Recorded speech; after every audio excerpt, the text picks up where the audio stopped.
We all know the political importance of a political organization like the Answer Coalition. Some of us have had the privilege of seeing Answer at its beginning. And we have witnessed its incredible political evolution to where it's grown and gained recognition, not just across the United States, but across the world, as one of the premier progressive organizations of the United States. And everything that has already been said, I'm not going to repeat. But I just wanted to say that I'm so proud and I'm humble that I have the privilege to be saying a few words on this very, very special occasion, the celebration of the 10th anniversary of the Answer Coalition. I, like Preston, am very proud and happy to be here and to look across this room and to see Brian Becker, the national coordinator of the Answer Coalition, be here, someone that I've had the privilege of knowing over time. Of course, Preston, Ian Thompson, who's risen to be a great political leader here in Southern California, his wife, Mona Kupti, Peter Lindsay, who introduced me, Michael Preisner, and so many others that I'm not going to mention because, it would take a long, long time to mention all of you. But yes, I am very proud to be here.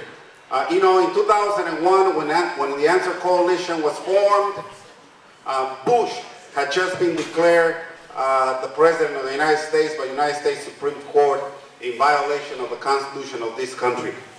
And then, of course, we had 9/11, and that's when Answer was born.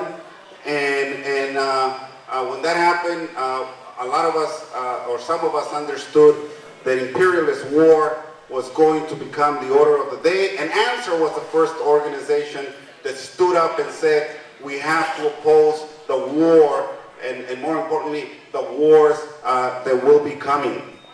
So Afghanistan was bombed, Iraq was invaded, millions of people have been displaced, killed or maimed, and just when a lot of people are thinking that things are going to change because an African American is elected president, and he talked about change that we can all believe in, and constructive change in putting the country back together and taking back some of the rights, some of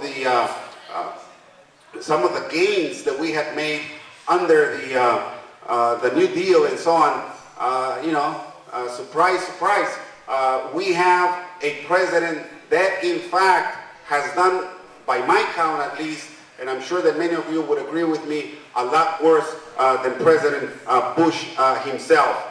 And for those of us that think that the struggle against war should be lessened and not expanded, I think everything that we're seeing every day, more imperialist wars and invasion, destructions of countries like Libya, and just yesterday, the announcement by the president, that he's sending military advisors to Africa to recolonize it, and the fact that just a few days before, right in the middle of an all-out political campaign, to have a jobs program in place to the tune of billions of dollars, and the Democrats saying that the Republicans are the bad guys in Congress and that it's because of them that we don't have better unemployment figures. And then, we read and we hear and we see that the United States finally got itself together and approved 3 more free trade agreements with South Korea, Colombia, and Panama, which we all know is going to mean less jobs for the American people, etc. So that's why, brothers and sisters, I say Answer is more needed today than ever. I've been proud to stand with Answer every time I've been able to at all sorts of activities. It's not just against the war.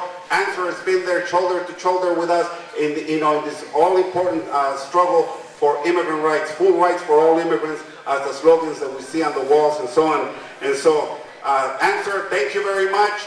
I'm very, very, very happy to see that Answer is here in LA.